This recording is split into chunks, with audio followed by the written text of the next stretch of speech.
Donc, bonjour à toutes et à tous. Nous allons débuter cette soirée spéciale La Nuit de la Lecture autour des mathématiques. Donc, nous remercions l'ensemble de nos invités d'avoir accepté d'assister à cette première soirée où les mathématiques interviennent sur cette programmation de la Nuit de la Lecture. Alors, je remercie Olivier, je remercie l'ensemble des participants. Donc, vous aurez Gilles Cohen, Sylvie Daudeler, Olivier Salon, Nathalie Sayac, Stéphane Favre-Bull et Marie L'Huissier.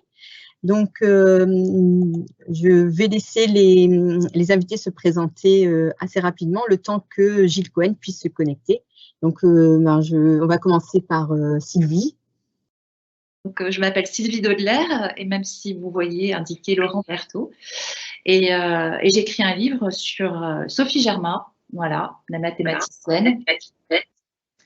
Et le titre, c'est « Femme cachée des mathématiques », puisqu'elle a souvent utilisé un pseudo masculin. Masculin. Oui. Et donc, tout à l'heure, je vais vous lire quelques passages de ce livre qui s'adresse à la jeunesse, quand même, à des adolescents. Voilà, et j'essaie de raconter l'histoire de cette femme qui a fait des mathématiques envers et contre tous à une époque où il était très difficile pour une femme d'accéder au savoir. Merci beaucoup, Sylvie. Stéphane, tu te présenter? Je m'appelle Stéphane Favre-Bull, je suis professeur de mathématiques en collège depuis pas mal d'années. Et depuis à peu près 25 ans, je crois, je fais des bandes dessinées sur les mathématiques. Donc, ça a commencé par traiter des parties d'histoire des mathématiques pour compléter un peu mes cours. Et puis, progressivement, c'est devenu des histoires que j'intègre dans mes cours, voilà, auprès de mes collégiens. Et donc, je vous présenterai ce soir je vous lirai un petit extrait du dernier qui s'appelle Math en scène et qui est une bande dessinée pour les élèves de 6e. Et on reprend tout le programme du cycle 3 à travers des petites nouvelles de styles différents. Voilà. Je suis Olivier Salon. Je suis anciennement enseignant de mathématiques. J'ai un parcours un peu atypique. Enseignant dans le secondaire, j'ai fait passer une thèse, puis je suis devenu chercheur quelques années, et puis enfin professeur de mathématiques en maths spé, en classe préparatoire aux grandes écoles. Et puis en l'an 2000, j'ai eu le privilège d'être coopté à l'Oulipo, l'ouvroir de littérature potentielle.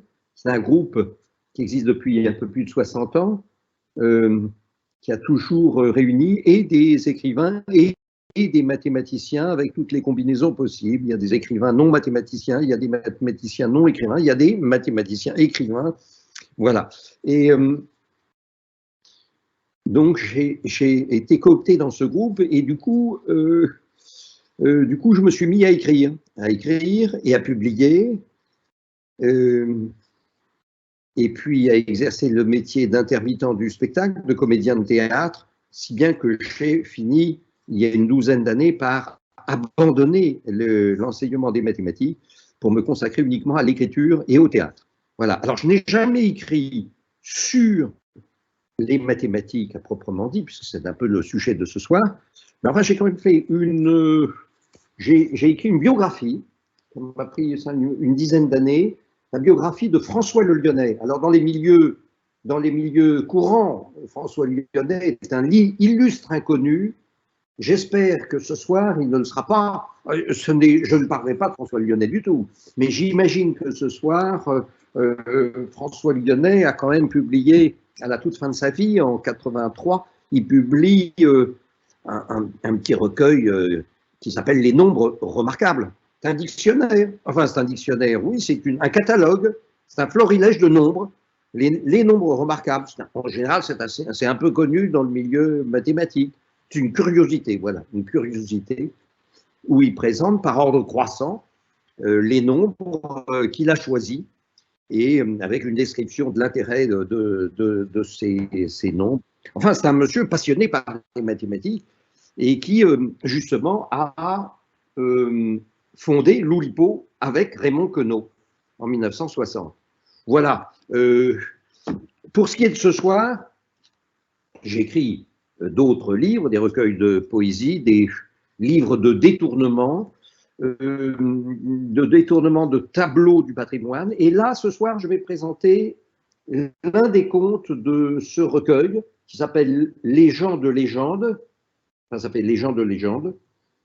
Et j'ai pris des mythes, comment faut-il dire, des personnalités, comment faut-il appeler Dieu, par exemple. Enfin, j'ai pris Dieu, Tintin, le petit chaperon rouge, par exemple, Ulysse, vous voyez, des légendes, des personnages légendaires, et j'ai un peu raconté à ma façon leur vie, leur histoire.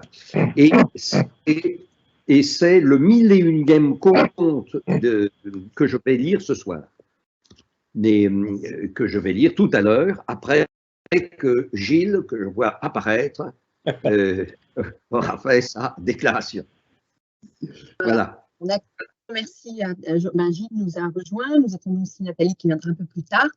Donc, on va débuter cette soirée avec Gilles. L'idée de pouvoir parler de mathématiques lors de la nuit de la lecture, pour l'association Les Maths Françaises, on a un slogan, c'est que les maths, on parle des mathématiques, on ne les attend pas, et on pense qu'à travers la littérature et la lecture, on peut s'émerveiller, on fait de la découverte, on découvre l'histoire, on peut imaginer, et on se dit qu'on peut le faire à travers les mathématiques. Donc, Gilles Cohen, je te propose de commencer la soirée.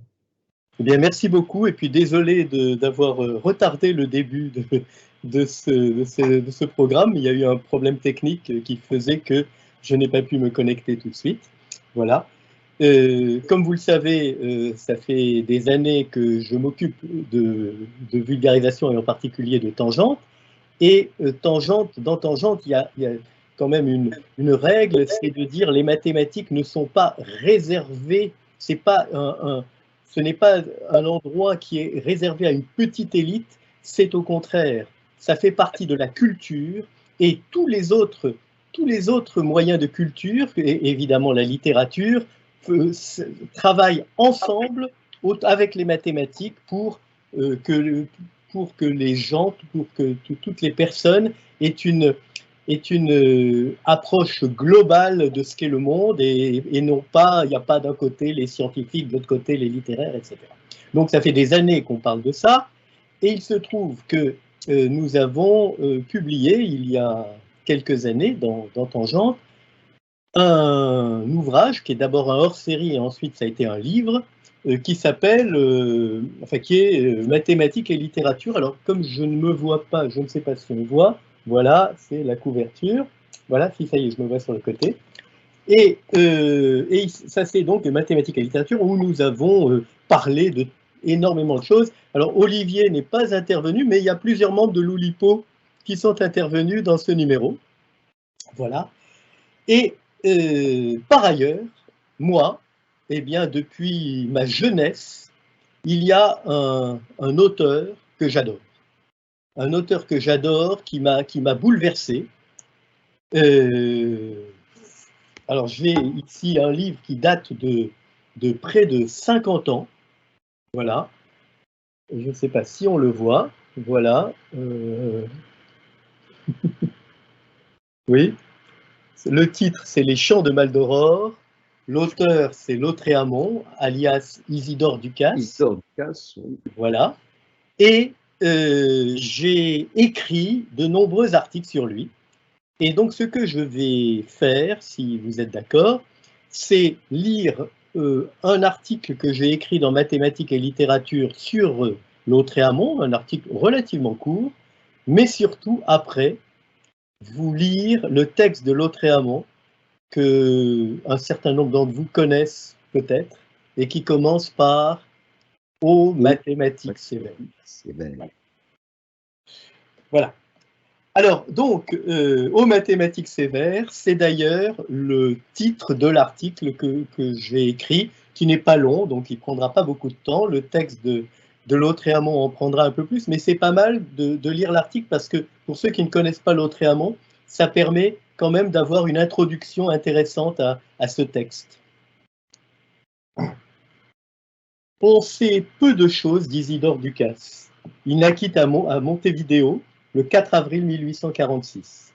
Son père, François, instituteur aux environs de Tarbes, ayant émigré en Amérique du Sud pour y faire une carrière diplomatique. Isidore suivit des études au lycée de Tarbes, puis de Pau, 3 ans d'obscurité, et on le retrouve homme de lettres à Paris en 1868. Il meurt malheureusement dans des circonstances mystérieuses en 1870. Quand on sait que Ducasse, connu sous le nom de comte de Lautréamont, inspiré du personnage d'Eugène Sue, pour ceux qui le connaissent, est considéré comme un des plus importants poètes français, on comprend qu'une véritable légende entoure ce personnage. Personnellement, il m'a fasciné, et son œuvre maîtresse, Les Chants de Maldoror, fut mon livre de chevet durant mes années lycée. Car il est facile pour un lycéen de se retrouver dans le style de Lautréamont. Révolte permanente, cruauté et tendresse, mariage explosif des mots, outrance, maladresse, originalité et références quasi plagiesques, inspiration littéraire et scientifique étroitement mêlées, triomphe des mots et des sonorités sur les idées, envolée lyrique et chute terrifiante, naïveté, rêve démesuré et désespoir, violence, démence et sensualité.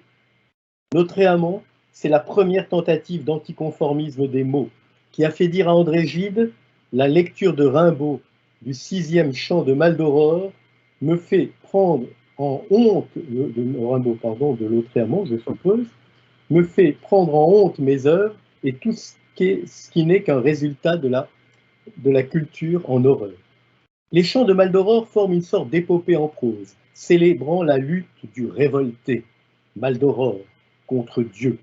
C'est une œuvre étrange, d'un romantisme exaspéré, sadique et déclamatoire, avec par endroits les élans d'une imagination opulente.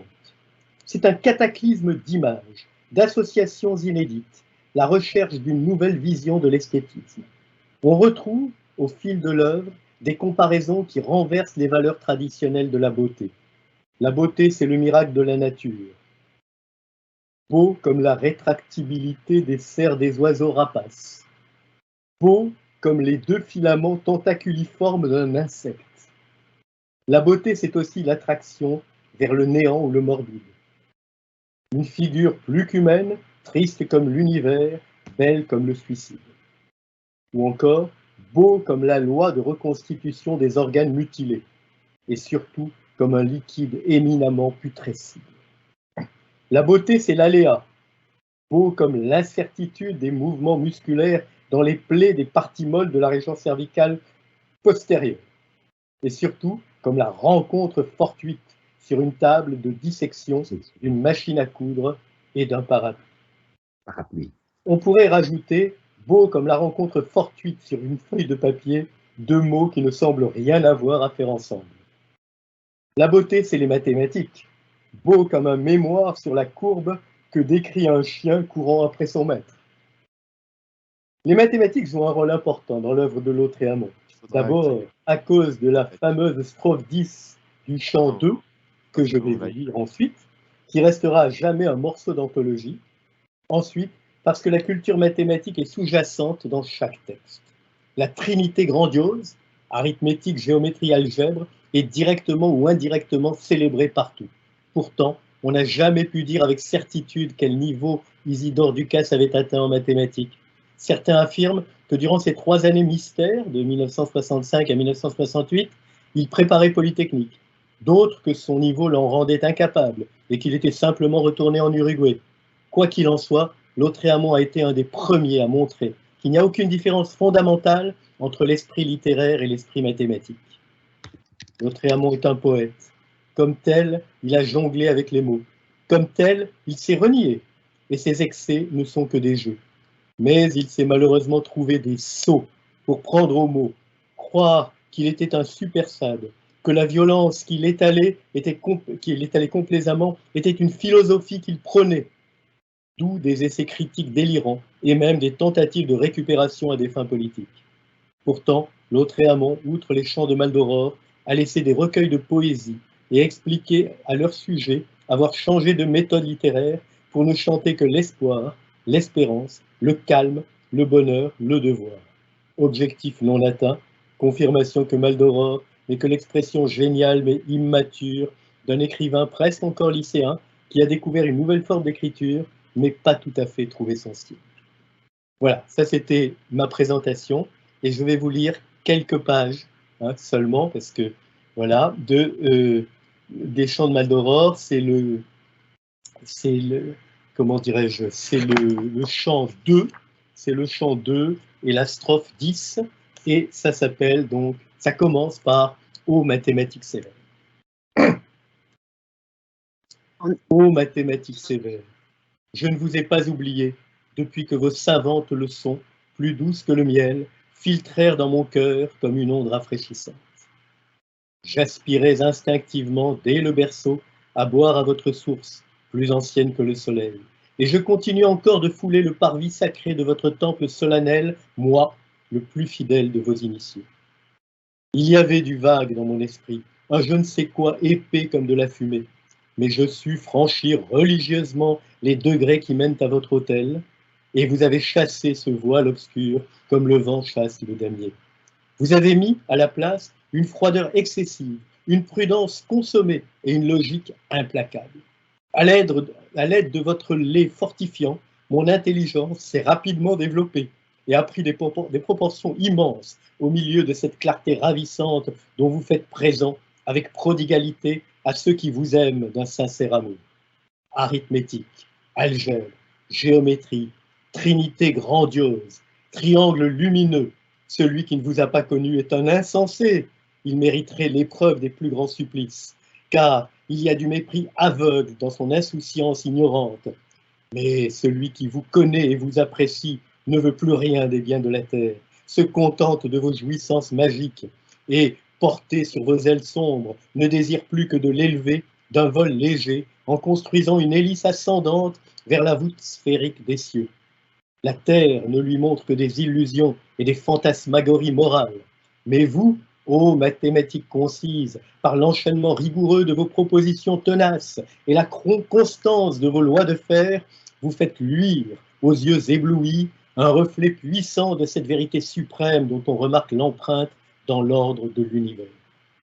Mais l'ordre qui vous entoure, représenté surtout par la régularité parfaite du carré, l'ami de Pythagore, est encore plus grand, car le Tout-Puissant s'est révélé complètement, lui et ses attributs, dans ce travail mémorable qui consistait à faire sortir des entrailles du chaos vos trésors de théorèmes et vos magnifiques splendeurs. Aux époques antiques et dans les temps modernes, plus d'une grande imagination humaine vit son génie épouvanté à la contemplation de vos figures symboliques tracées sur le papier brûlant comme autant de signes mystérieux vivant d'une haleine latente que ne comprend pas le vulgaire profane et qui n'était que la révolution éclatante d'axiomes et d'hiéroglyphes éternels qui ont existé avant l'univers et qui se maintiendront après lui. Elle se demande, penchée vers le précipice d'un point d'interrogation fatale, comment se fait-il que les mathématiques contiennent tant d'imposantes grandeurs et tant de vérités incontestables, tandis que si elle les compare à l'homme, elle ne trouve en ce dernier que faux orgueil et mensonge.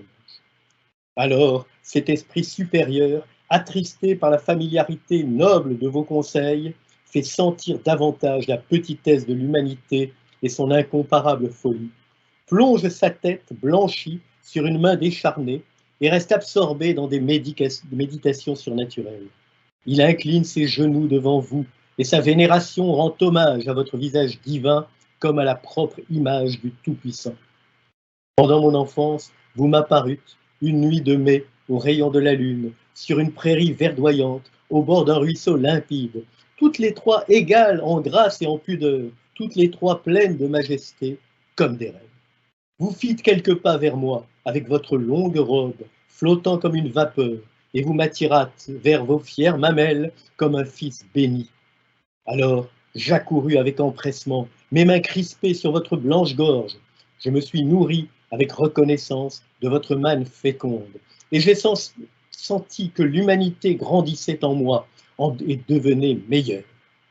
Depuis ce temps, ô déesse rivale, je ne vous ai pas abandonné. Depuis ce temps, que de projets énergiques, que de sympathies que je croyais avoir gravées sur les pages de mon cœur comme sur du marbre, n'ont-elles pas effacé lentement de ma raison désabusée leurs lignes configuratives, comme l'aube naissante efface les ombres de la nuit. Depuis ce temps, j'ai vu la mort dans l'intention, visible à l'œil nu, de peupler les tombeaux, ravager les champs de bataille, engraisser par le sang humain et faire pousser des fleurs matinales par-dessus les funèbres ossements. Depuis ce temps, j'ai assisté aux révolutions de notre globe, les tremblements de terre, les volcans avec leurs laves embrasées, le simoun du désert et les naufrages de la tempête ont eu ma présence pour spectateur impassible. Depuis ce temps, j'ai vu plusieurs générations humaines élever le matin ses ailes et ses yeux vers l'espace, avec la joie inexpériente de la chrysalide qui salue sa dernière métamorphose, et mourir le soir, avant le coucher du soleil, la tête courbée comme des fleurs fanées que balance le sifflement plaintif du vent. Et vous restez toujours les mêmes. Aucun changement, aucun air empesté n'effleure les rocs escarpés et les vallées immenses de votre identité. Vos pyramides modestes dureront davantage que les pyramides d'Égypte, fourmilières élevées par la stupidité et l'esclavage. La fin des siècles verra encore debout sur les ruines des temps vos chiffres cabalistiques, vos équations laconiques et vos lignes sculpturales siégées à la droite vengeresse du Tout-Puissant, tandis que les étoiles s'enfonceront avec désespoir comme des trombes dans l'éternité d'une nuit horrible et universelle, et que l'humanité grinçante songera à faire ses comptes avec le jugement dernier. Merci pour les services innombrables que vous m'avez rendus. Merci pour les qualités étrangères dont vous avez enrichi mon intelligence. Sans vous, dans ma lutte contre l'homme, j'aurais peut-être été vaincu. Sans vous, il m'aurait fait rouler dans le sable et embraser la poussière de ses pieds. Sans vous, avec une griffe perfide, il aurait labouré ma chair et mes os. Mais je me suis tenu sur mes gardes, comme un athlète expérimenté. Vous me donnâtes la froideur qui surgit de vos conceptions sublimes, exemptes de passion. Je m'en servis pour rejeter avec dédain les jouissances éphémères de mon court voyage et pour renvoyer de ma porte les offres sympathiques mais trompeuses de mes semblables. Vous me donnâtes la prudence opiniâtre qu'on déchiffre à chaque pas dans vos méthodes admirables de l'analyse, de la synthèse et de la déduction. Je m'en servis pour dérouter les ruses pernicieuses de mon ennemi mortel, pour l'attaquer à mon tour avec adresse et plonger dans les viscères de l'homme un poignard aigu qui restera à jamais enfoncé dans son corps, car c'est une blessure dont il ne se relèvera pas. Vous me donnâtes la logique, qui est comme l'âme elle-même de vos enseignements, plein de sagesse, avec ses syllogismes, dont le labyrinthe compliqué n'en est que plus compréhensible. Mon intelligence sentit s'accroître du double ses forces audacieuses. À l'aide de cet auxiliaire terrible, je découvris dans l'humanité, en nageant vers les bas-fonds, en face de l'écueil de la haine, la méchanceté noire et hideuse qui croupissait au milieu de miasmes délétères en s'admirant le nombril. Le premier, je découvris dans les ténèbres de ses entrailles ce vice néfaste, le mal, supérieur en lui au bien. Avec cette arme empoisonnée que vous me prêtâtes, je fis descendre de son piédestal, construit par la lâcheté de l'homme, le Créateur lui-même. Il grinça les dents et subit cette injure ignominieuse, car il avait pour adversaire quelqu'un de plus fort que lui. Mais je le laisserai de côté comme un paquet de ficelles afin d'abaisser mon vol. Le penseur Descartes faisait, une fois, cette réflexion que rien de solide n'avait été bâti sur vous. C'était une manière ingénieuse de faire comprendre que le premier venu ne pouvait pas sur le coup découvrir votre valeur inestimable. En effet, quoi de plus solide que les trois qualités principales déjà nommées qui s'élèvent, entrelacées comme une couronne unique sur le sommet auguste de votre architecture colossale. Monument qui grandit sans cesse de découvertes quotidiennes, dans vos mines de diamants et d'explorations scientifiques, dans vos superbes domaines, ô mathématiques saintes, puissiez-vous, par votre commerce perpétuel, consoler le reste de mes jours de la méchanceté de l'homme et de l'injustice du grand tout. Voilà. C'était donc le chant de Maldoror aux mathématiques sévères, et c'est vraiment un texte qui m'a marqué. Voilà. Merci beaucoup. Merci Gilles. Alors, il y a une question, c'est est-ce que tu pourrais remontrer le livre que tu avais montré au départ voilà. Alors, au départ, le livre de Maldoror de Lautréamont, ou bien le livre des mathématiques pour littéraires? Alors, je montre les deux, comme ça, il n'y aura pas de...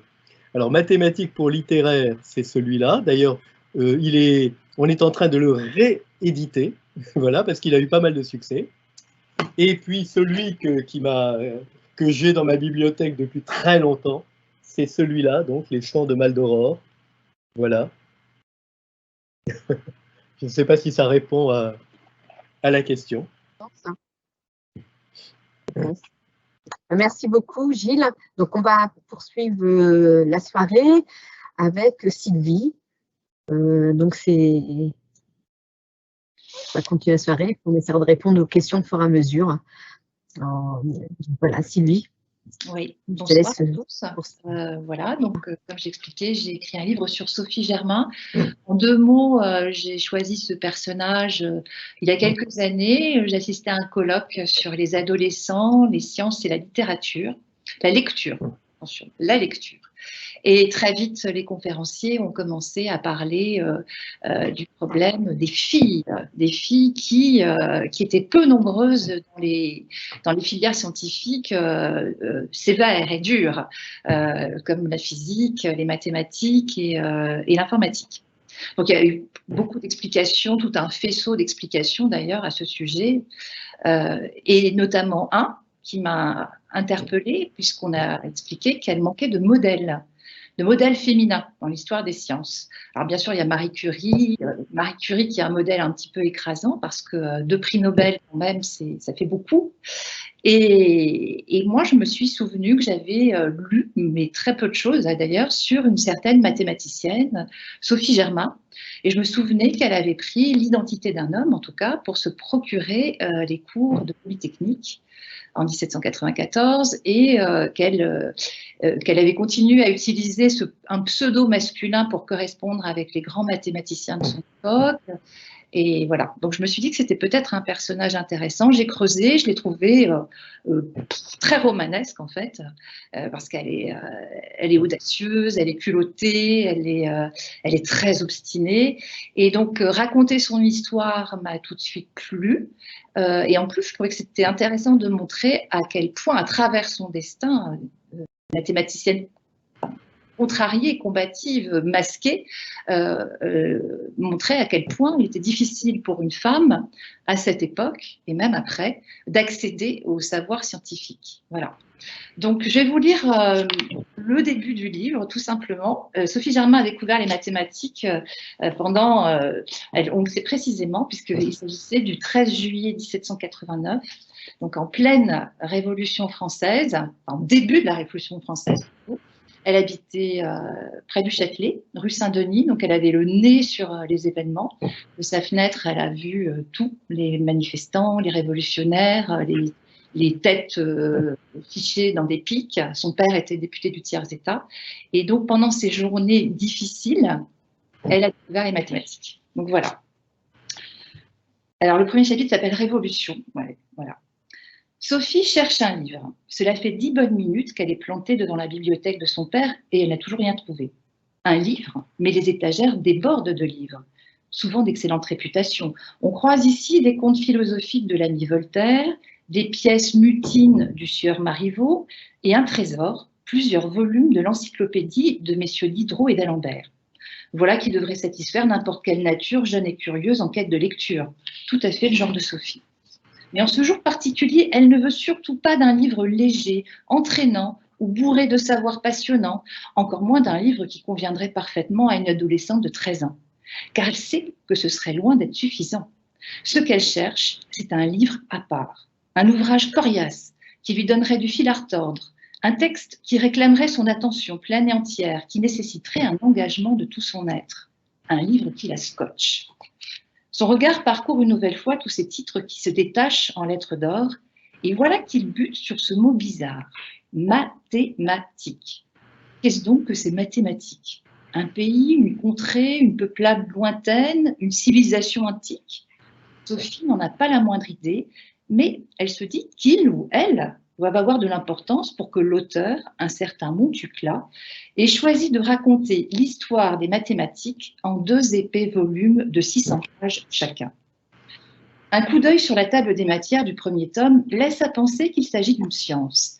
Les intitulés parlent de trigonométrie rectiligne et sphérique, de calcul exponentiel, de parties infinitésimales, de quadrature, de rectification et d'autres termes absents. Elle n'y comprend rien. Parfait. Elle s'installe à la table de travail de son père avec le livre grand ouvert. Elle le renifle, le feuillette, saute allègrement les passages en latin, glisse sur les démonstrations, effleure les lignes sans vraiment les lire, et puis, lentement, presque insidieusement, certaines phrases attrapées au vol se mettent à faire sens et à lui raconter une histoire. L'auteur, Jean-Étienne Montucla, est un vieux renard. S'il veut captiver son lecteur, il sait bien qu'il faut lui proposer autre chose qu'un traité un peu aride de mathématiques. Il a donc choisi d'agrémenter son propos avec le récit alerte et bien troussé de la vie trépidante de mathématiciens célèbres. Et Sophie a mordu à l'hameçon à pleines dents. 1 heure plus tard, la voilà toujours plongée dans son pavé, téléportée dans l'Antiquité où elle rencontre successivement Thalès, Démocrite, Pythagore et le grand Archimède, comme si plus rien d'autre n'existait. Ni les cris qui montent de la rue, ni les Parisiens au bord de l'émeute, ni la panique générale dans la capitale. En ce 13 juillet 1789, chez les Germains, tout n'est qu'ordre, calme et mathématique. La journée a pourtant démarré tambour battant. Comme l'ensemble des Parisiens, Sophie a été réveillée dès l'aube et en sursaut par les cloches de toutes les églises de la capitale qui se sont mises à sonner le tocsin. Un ding-ding obstiné qui depuis n'a pas cessé, martelant à intervalles réguliers que Paris est en grand danger, comme si ses habitants risquaient de l'oublier. Femmes, hommes, enfants, ouvriers, commerçants, bourgeois, artisans, prêtres, mendiants et même prisonniers qu'on a sortis des geôles du Châtelet, tout le peuple de Paris retient son souffle depuis 2 jours dans la crainte de voir débouler l'ennemi. Il est tout près, aux portes de la capitale. 6 régiments étrangers au service du roi de France n'attendent qu'un ordre pour fondre sur la ville et mater ces Parisiens tête de chien qui, depuis des semaines, montrent les dents, s'agitent, grognent et réclament du pain. Contrairement aux gardes françaises qui rechignent à tirer sur le peuple, les bataillons suisses et allemands n'auront aucun scrupule à faire feu, soyez-en sûrs. Et c'est bien pour cela que Louis XVI a choisi d'envoyer ses mercenaires étrangers. Au fil des heures, les Parisiens imaginent le pire. On craint le massacre, on pressent un carnage. La veille, un certain Camille Desmoulins a prédit une nouvelle Saint-Barthélemy. Sale ambiance. Chez les Germains, l'inquiétude est telle que les filles sont bouclées à la maison sous la surveillance de leur mère. Elles sont 3, Sophie, 13 ans, que vous venez de rencontrer, Angélique, 10 ans, et Madeleine, l'aînée, déjà fiancée. Madame Germain leur ayant interdit de mettre un pied dehors, mais pas le nez à la fenêtre, les sœurs s'empressent d'en faire un poste d'observation des plus efficaces. Malgré la chaleur, elles ouvrent en grand la fenêtre du premier étage et se penchent à tour de rôle pour capter au mieux les mouvements de la foule, les bruits et les nouvelles qui montent jusqu'à elles. Il y a de quoi être sur les nerfs. Dans l'attente d'une attaque imminente, les Parisiens cherchent désespérément de quoi se défendre. Leur stratégie varie, mais leur objectif est le même. Il y a ceux qui comptent affronter l'ennemi et ceux qui veulent former une milice, rétablir le calme dans Paris et ôter au roi tout prétexte d'envoyer ses régiments étrangers. Dans les 2 cas, il faut trouver des armes. Des milliers de Parisiens courent aux Invalides chercher des fusils, mais ils sont refoulés. Ils se rabattent sur les boutiques et les armuriers qui sont allègrement pillés. Ils forcent les portes du garde-meuble royal dont ils ressortent les bras chargés de vieux mousquets, d'arbalètes, grises de poussière, de brassées d'épées ciselées que les rois de France se sont transmis de père en fils. C'est un peu léger, non, pour combattre les bataillons suisses et allemands armés jusqu'aux dents. Au fil des heures, la température grimpe, en même temps que l'excitation générale. Pour la 100e fois la journée, Sophie se penche à la fenêtre. À l'ombre de la fontaine des Innocents, Elle aperçoit des grappes d'hommes et de femmes discuter avec véhémence. Elle repère les gamins qui courent d'un groupe à l'autre pour transmettre les dernières nouvelles. Elle tente de comprendre ce qui se dit, ce qui se trame. Elle grommelle, comme c'est agaçant d'être à la fois si près et si loin. Ding, ding, ding, et ce fichu tocsin qui ne cesse d'annoncer la fin du monde. Sophie se bouche les oreilles et guette avec ferveur la silhouette de son père. Est-ce que tu m'entends? Son père absent, la ville assiégée, la mine inquiète de sa mère et ses hommes et ses femmes sur le pied de guerre. Au fil des heures, Sophie sent l'angoisse se répandre comme un poison lent dans tout son corps. Bien sûr, elle pourrait rejoindre ses deux sœurs qui tuent le temps à coups d'aiguille, comme savent le faire les filles de bonne famille. Mais Sophie déteste la broderie, le tricot, elle exècre tous les ouvrages pour dames en général. Elle en est là lorsqu'elle choisit de se réfugier dans la bibliothèque de son père et de se mettre en quête d'un livre qui lui occupera l'esprit. Vous connaissez la suite et sa découverte fortuite de l'histoire des mathématiques et de Montucla. Depuis, Sophie n'a pas bougé, toujours plongée dans la vie des mathématiciens célèbres. Nous la rejoignons au moment précis où elle s'apprête à faire la rencontre qui va bouleverser le cours de sa jeune existence. Encore quelques pages et son destin croisera celui d'Archimède, le plus grand mathématicien de l'Antiquité et peut-être de tous les temps. C'est lui qui a démontré le rapport entre le volume de la sphère et celui du cylindre qui la contient. Cela ne vous évoque peut-être rien, pas plus qu'à Sophie d'ailleurs, mais il s'agit d'une formule si remarquable qu'elle est représentée au dos de la médaille Fields, la plus haute distinction actuelle en mathématiques. Archimède est surtout connu du grand public pour une série d'anecdotes qui ont fait de lui et pour toujours un savant cosinus effroyablement distrait. Et c'est cet Archimède qui fait grosse impression sur Sophie. Alors, je passe. Donc, c'est grâce à lui que les habitants de Syracuse résistent aussi longtemps aux assauts répétés des Romains qui assiègent la ville depuis 3 longues années. Le jour où les Syracusiens relâchent leur vigilance, les ennemis en profitent pour escalader une muraille laissée sans surveillance, pénétrer dans la cité et la piller. Devinez ce que fait Archimède alors que sa ville est à feu et à sang. Il est tranquillement chez lui, occupé à ses chères études de géométrie. À l'aide de son bâton, il trace des figures sur le sol lorsqu'un légionnaire romain glaive au poing force sa porte. Archimède, sans même lever la tête, houspille l'intrus, lui qui doit revenir plus tard, qu'à cet instant il est occupé et n'a pas vraiment de temps à lui consacrer. Le soldat, susceptible ou pressé de piller, on ne sait, prend assez mal la chose et le transperce de son glaive. Sophie est stupéfaite par ce qu'elle est en train de lire. Elle a imaginé sans difficulté la ville assiégée et les hordes de soldats romains qui déferlent pour tuer et piller. Paris est à 2 doigts de subir les mêmes tourments. Mais l'attitude d'Archimède la sidère. Comment le géomètre parvient-il à s'extraire du chaos ambiant? Qu'est-ce donc que ces mathématiques qui éveillent chez lui un intérêt si puissant qu'il en oublie tout le reste? Elle doit absolument en savoir plus. Voilà, je vais m'arrêter là, je crois que j'ai fait mon temps, mon quart d'heure. Voilà, c'est le début, la découverte des mathématiques par Sophie Germain, qui ensuite va les étudier. Merci Sylvie. C'est un magnifique roman. Et puis adapté, je pense, à tout collégien et lycéen. Je pense au sac à maths, donc aux enseignants qui sont présents et qui écoutent. Donc un livre à mettre dans le sac à maths. Merci. Donc on va poursuivre la soirée. On répondra aux questions s'il y a des questions tout à l'heure. Et donc on va poursuivre la soirée avec Olivier Salon. C'est à toi de présenter ta... Oui, je suis là.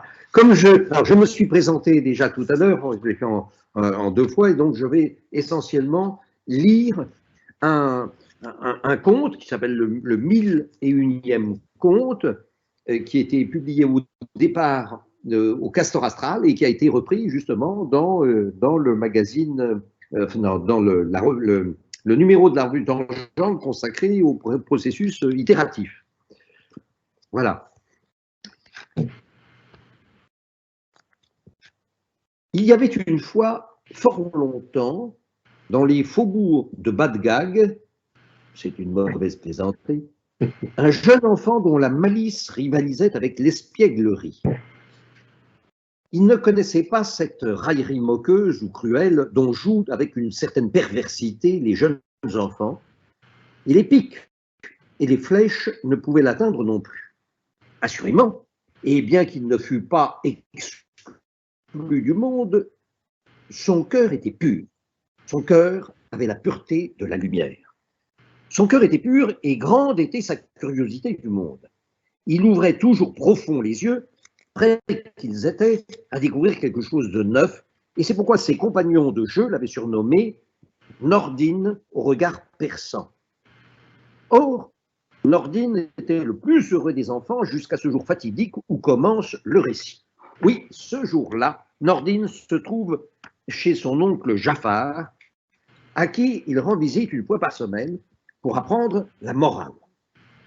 Ils sont tous deux installés dans le jardin, à l'ombre d'un tamaris léger qui ondule ses longues branches soyeuses au-dessus de leur tête, et Nordine écoute avec sérieux et attention les leçons avinculaires. Un drôle donc, à dire vrai, presque inquiétant. Or, tandis que Jafar distille de sa voix mielleuse ses perfides conseils, les sens éveillés de Nordine lui permettent d'entendre une conversation de voix chuchotée qui se tient derrière la haie. Il ne voit pas les auteurs de ces paroles, mais il peut entendre une voix grave qui parle à un jeune interlocuteur.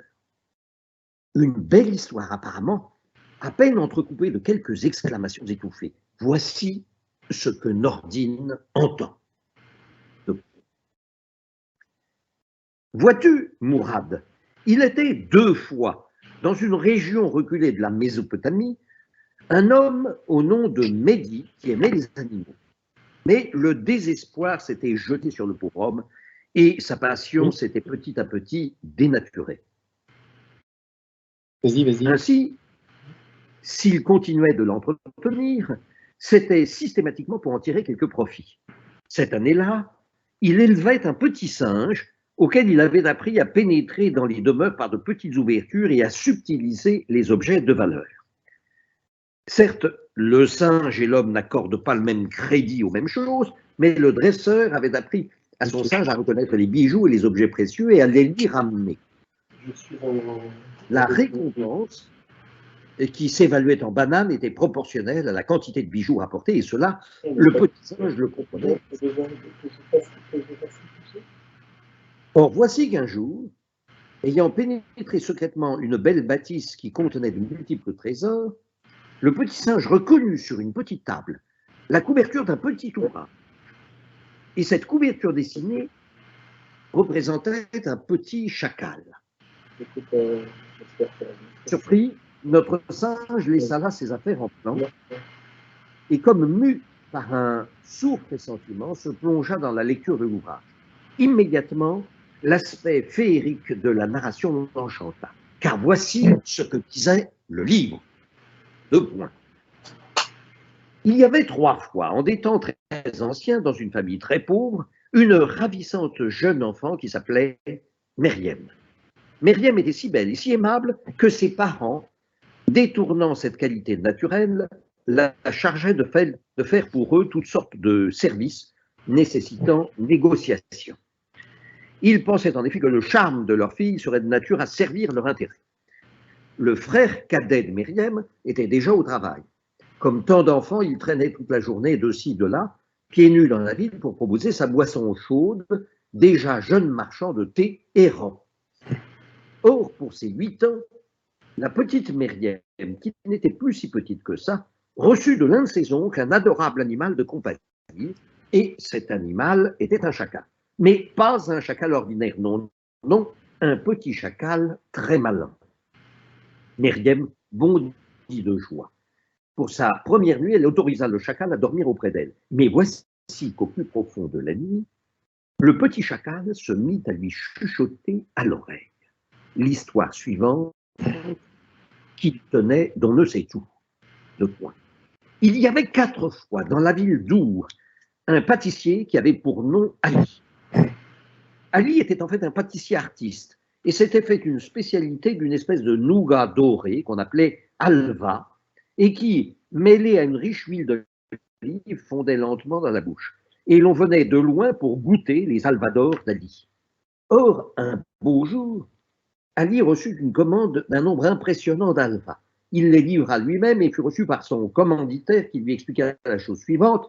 J'ai remarqué, dit-il, que mes interlocuteurs sont d'autant plus facilement convaincus de mes arguments que je les enrobe dans le sucre. Ainsi, par exemple, tout en donnant des soi-disant leçons de morale à mon neveu, je lui fais goûter tes halvas et j'arrive peu à peu à l'influencer. Lorsque j'en aurai épuisé le stock, mon neveu sera complètement perverti. Rentré chez lui, Ali fut plongé dans la consternation. C'était maintenant son œuvre qui était pervertie puisqu'on utilisait des fins malfaisantes. Il appela sa fille Meriem, la priant d'une mission délicate, récupérer toutes les pâtisseries qu'il avait livrées la veille à Jafar. Meriem était dans l'embarras. Elle alla trouver son voisin Mehdi et lui exposa la situation. Mehdi exigea la moitié des halvas comme récompense et prêta tout simplement son singe à Meriem. Le soir même, le singe pénétrait chez Jafar, embarquait les friandises dans sa hotte et repartait singe comme il était singe venu. Surprise de se voir cité dans l'histoire du petit chacal si malin, la belle Meriem referma discrètement quelques parenthèses et profita d'un instant d'inattention de Mehdi pour remonter plus haut dans l'histoire. Elle voulut tester l'effet du halva sur l'âme de Nordine au regard perçant. S'étant fait passer pour une conteuse, elle le rencontra et commença son histoire. Il était 1001 fois. Il lui fut la bouche. Et voilà comment Meriem fut sur Nordine au regard perçant. À quelque temps de là, Meriem et Nordine s'épousèrent l'un l'autre, mutuellement et respectivement, et l'histoire ajoute qu'ils eurent beaucoup de singes et tout autant de chacals, tous très malins. Voilà. Voilà. Donc c'est l'un des contes, l'un des détournements tirés de légendes, illustrés par Sylvain Couty et dont je suis l'auteur des textes. Voilà. Magnifique. Je s'applaudis. Merci Olivier. Merci beaucoup. On va poursuivre la soirée, donc vous imaginez qu'on a un peu de retard, mais c'est pas grave, parce qu'on prend vraiment du plaisir d'écouter l'histoire autour des mathématiques. On va poursuivre donc avec Nathalie Sayac. Donc, je te propose de te présenter et de présenter ta lecture. Merci beaucoup. Ok. Merci beaucoup. Merci à vous. Désolée pour le problème de connexion de tout à l'heure, mais bon, ce sont des choses qui arrivent. Donc, pour me présenter rapidement, donc, je suis professeure des universités en didactique des mathématiques. Et par ailleurs, je suis directrice de l'INSPE de Normandie-Rouen-le-Havre. Donc, l'INSPE, anciennement SP, anciennement UFM, anciennement École normale, enfin bref, il faut suivre cette histoire-là aussi. Donc, en fait, moi, j'ai d'abord enseigné en collège et lycée pendant une dizaine d'années, et puis m'interrogeant sur les élèves que j'avais en sixième, en me disant, mais c'est pas possible, là, il y a quelque chose qui ne va pas forcément du point de vue des mathématiques, bien évidemment. Donc, je me suis intéressée à ce qui se passait avant le collège, et c'est comme ça que j'ai atterri en formation des enseignants du premier degré. Et puis, en fait, au début, c'était complètement, enfin voilà, c'était loin des mathématiques que j'avais pu fréquenter, mais j'ai trouvé ça absolument passionnant de voir comment les concepts mathématiques pouvaient grandir, pouvaient germer dans la tête des enfants, et combien, en fait, il était important pour qu'ils puissent se développer dans une belle perspective, qu'ils soient enseignés pour ce qu'ils sont. Voilà, ce qui était en fait, c'est souvent pas trop le cas, on va dire ça comme ça.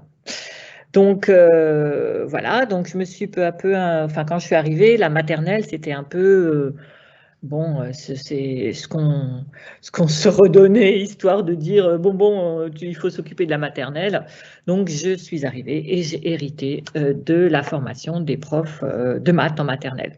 Donc, qu'à cela ne tienne, hein, je m'y suis plongée et je m'y suis complètement plongée. Et c'est là que j'ai réalisé combien, en fait, c'était extrêmement difficile pour des enfants, en fait, de se construire des concepts mathématiques comme le nombre. À mes étudiants, je dis souvent, voilà, il y a un martien qui débarque, qui vous demande qu'est-ce qu'un nombre?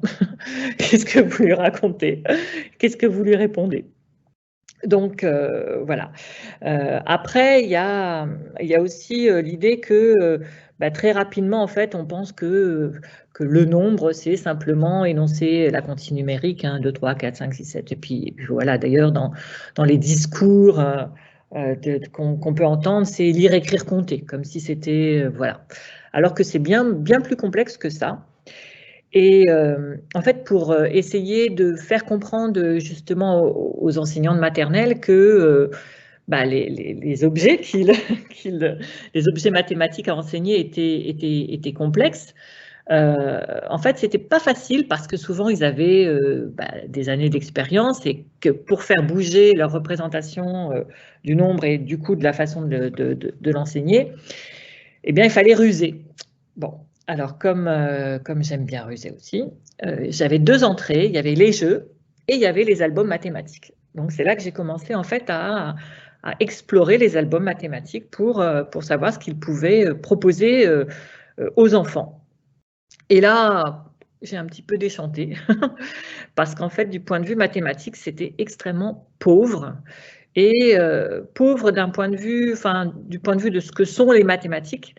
Et au-delà des albums qu'on trouve avec une variété assez grande qui énoncent les nombres, alors en allant plus ou moins loin, en croissant, décroissant, en indiquant les collections ou pas, enfin bref. Mais à part un poulet, 2 chèvres, 3 canards, en fait pour moi c'était pas ce genre d'album qui permettait aux élèves, aux enfants, d'apprendre. Du coup, je me suis mise à écrire des histoires qui me semblaient être plus adaptées à ma conception des mathématiques et à ce que pouvait être proposé à des enfants. Parce que pour moi, c'est pas parce qu'on a 3 ans que forcément on peut pas appréhender les maths comme des adultes. Et comme pour moi, les maths, c'est vraiment se confronter à des situations et puis essayer de les résoudre. Les maths arrivant comme des outils qui permettent justement de résoudre ces problèmes-là. En fait, j'ai écrit ces petites histoires mathématiques. Bon, je vous raconte pas tout l'historique de ces histoires parce que bon, moi, au début, j'avais pas visé la publication. Et puis, bref, d'histoire en histoire, justement, c'est la première fois qu'ils ont été publiés. Je crois que c'était en 2017.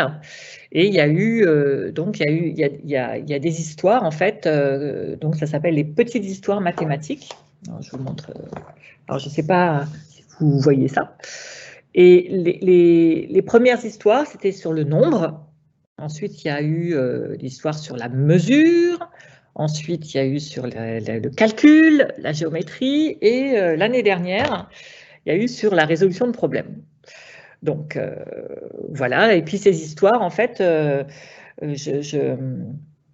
voilà, vous allez voir que c'est deux petits personnages qui sont une petite fille et un petit garçon qui ont autour de 4 ans sans que ce soit défini dans le livre. Mais moi, ce qui m'importait, il y avait plusieurs choses au-delà de la question de permettre aux enfants d'accéder aux mathématiques pour ce qu'ils sont et pas juste comme ça. Il y avait aussi l'idée que, comme ça a été souligné, les filles sont souvent peut-être parfois mis en retrait des mathématiques. Donc pour moi, une des protagonistes, donc Léa, hein, il y a deux petits personnages, Léa et Anatole. Léa donc est une petite fille qui a du caractère et qui, voilà, de manière assez équilibrée dans les histoires, en fait, pose des questions ou trouve des solutions. Et voilà, il me semblait important que ce soit proposé comme ça. Il y a aussi des questions de mixité, hein. Il y a dans ces albums des enfants qui s'appellent Fatoumata, Mehdi, et c'est vrai que pour avoir donc enseigné pendant très très longtemps, avant d'être en Normandie, j'étais en Seine-Saint-Denis, il me semblait important de montrer aussi cette diversité. Donc voilà, très rapidement, une présentation de mes albums. Et en fait, ah oui, juste une petite remarque, ces albums, un jour je reçois un colis, donc j'ouvre et là, je ne comprends pas bien. C'était bien mes albums, mais si vous regardez, je ne sais pas si vous voyez, c'était écrit avec des symboles que je n'identifiais pas trop. En fait, mes albums ont été traduits en chinois, oui, en chinois, par l'Université de Science and Technology of Belgium. Et bah voilà, c'était la surprise. Alors j'étais un peu, voilà, parce que du point de vue justement de la façon dont on énonce les problèmes et la façon dont on énonce aussi les solutions, voilà, je n'ai pas accès à la traduction, n'étant pas en capacité de lire. Donc ce que je vous propose ce soir, c'est de lire une de ces histoires. Et puis après avoir hésité, j'avais envie de vous proposer une histoire autour de la notion de grandeur et mesure. Et alors, je ne sais pas si je peux faire si je peux, parce que ça va pas être facile puisque du coup, c'est pas du texte à lire, c'est vraiment des albums pour enfants, donc avec les illustrations qui sont extrêmement importantes. Et d'ailleurs, Caroline Modeste, qui est l'illustratrice qui m'accompagne dans cette aventure, a vraiment saisi en fait toutes les subtilités mathématiques et les a mis en images et elles accompagnent mon texte, je trouve, vraiment de manière très voilà, ça résonne tout à fait et ça plaît bien aux enfants. Donc je sais pas, je vais essayer un partage et si ça marche pas, on avisera. Alors si je fais partager, donc Anthony va te donner le droit et tu vas pouvoir partager. D'accord. Alors, ouvrir le bac de partage. Fermer le bac de partage. Alors, est-ce que j'ai eu le droit ou sinon parce que je ne voudrais pas perdre trop de temps. Bah oui, normalement, tu as les droits de partager. Alors, pourquoi? Alors, peut-être c'est dans cette action-là.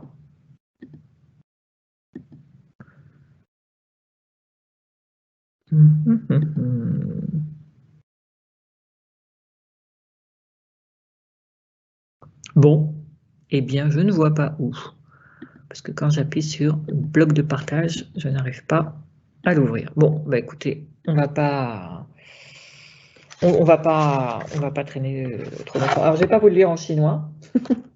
Donc, si vous regardez, en fait, ces albums ont été, comme il y a 5 histoires, enfin 5 albums, et dans chaque album, il y a 2 histoires, et certaines histoires, en fait, s'adressent plus à des enfants de 3-5 ans, le nombre et la mesure, et les autres albums, géométrie, calcul et problèmes, plutôt 5-7 ans.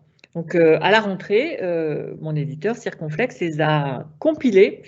Et donc, dans celui-ci, il y a les histoires sur nombre, les 2 histoires sur le nombre et 2 histoires sur la mesure. Donc, je vais essayer. Donc, la première histoire que je vais vous lire, donc sur la mesure. Hein. Donc, c'était important.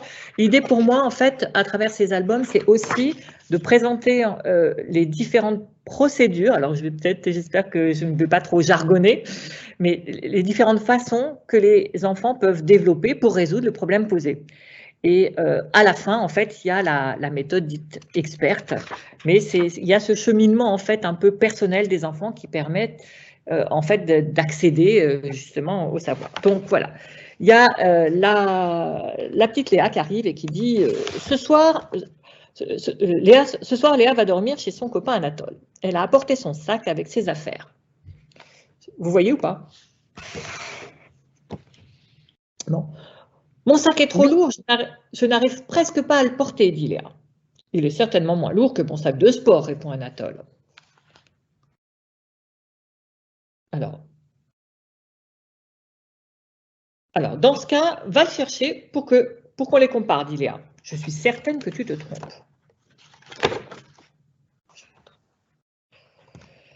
Léa et Anatole portent chacun à leur tour les deux sacs sans pouvoir déterminer lequel est le plus lourd. J'ai une idée, dit Anatole. On va utiliser la vieille balance de ma grand-mère que ma grand-mère m'a donnée, mais je ne sais pas comment m'en servir. Je crois que si l'on met nos sacs de chaque côté de la balance, elle penchera du côté du sac le plus lourd, dit Léa. Léa et Anatole mettent chacun leur sac sur les plateaux de la balance. Tu as raison, dit Anatole. Ton sac est plus lourd que le mien. Penses-tu que ton sac est plus lourd que le mien parce qu'il est plus gros? Demande Anatole à Léa. C'est pas la taille qui compte, dit Léa. Ça dépend surtout de ce qu'il y a dedans. Ajoute des choses lourdes dans ton sac et on verra bien s'il reste le plus léger. Anatole met 3 livres dans son sac de sport. Il le pose à nouveau sur la balance pour comparer à celui de Léa. Tu as raison, dit Anatole, cette fois c'est mon sac qui est le plus lourd. Ce n'est donc pas le plus gros sac qui est forcément le plus lourd, je m'en souviendrai. Après avoir comparé leurs sacs, Léa et Anatole se demandent qui est le plus lourd des deux. Ce qui est sûr, dit Léa, c'est que l'on ne peut pas monter sur les plateaux de la balance, ça la casserait. À ce moment-là, la maman d'Anatole entre dans la chambre pour leur dire bonjour. Eh bien, vous en faites une tête tous les deux, dit-elle. Bah, on ne sait pas qui est le plus lourd de nous deux, dit Léa. C'est simple, dit la maman d'Anatole. Je vais aller chercher mon pèse-personne. Léa monte sur la balance. Ah bah voilà, ça va peut-être être un petit peu mieux. Léa monte sur la balance.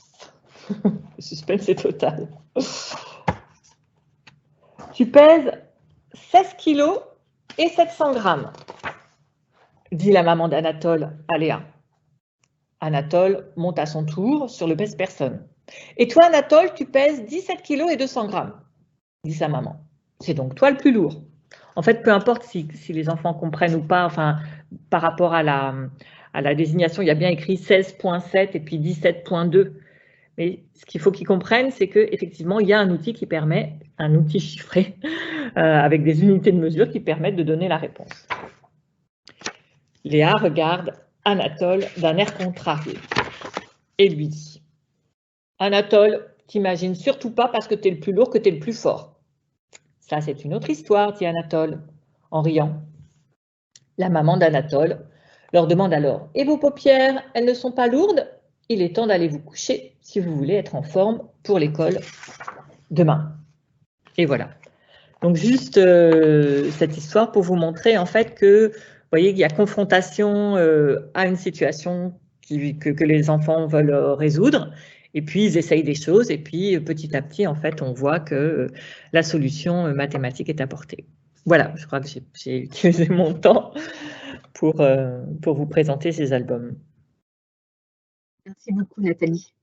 Merci beaucoup. Je vais faire un petit clin d'œil aussi aux enseignants qui suivent cette soirée.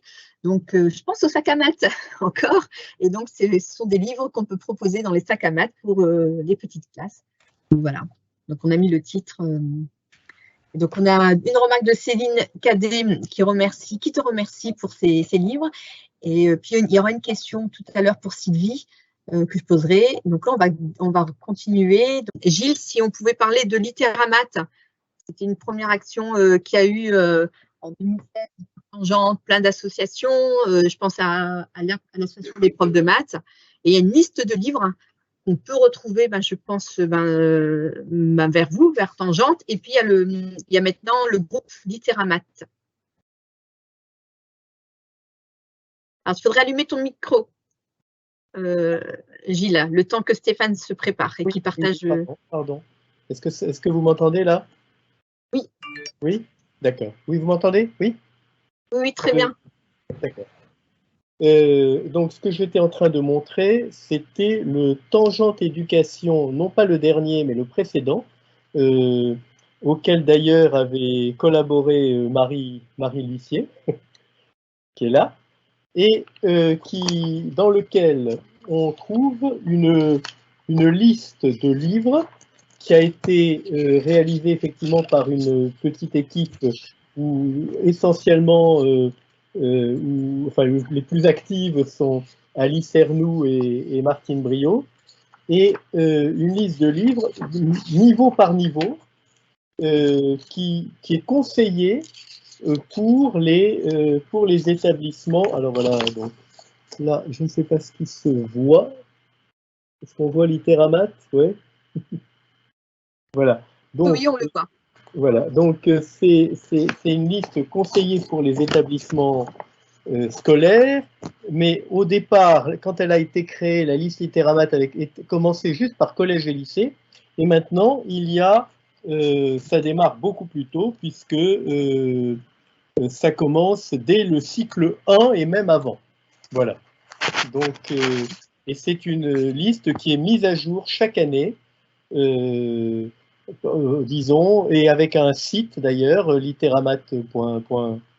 Alors, je ne sais plus si c'est .com ou .org, enfin bon, il y a un site que nous avons créé aussi, avec donc essentiellement les partenaires, c'est essentiellement la PMEP et Tangente, mais il y a également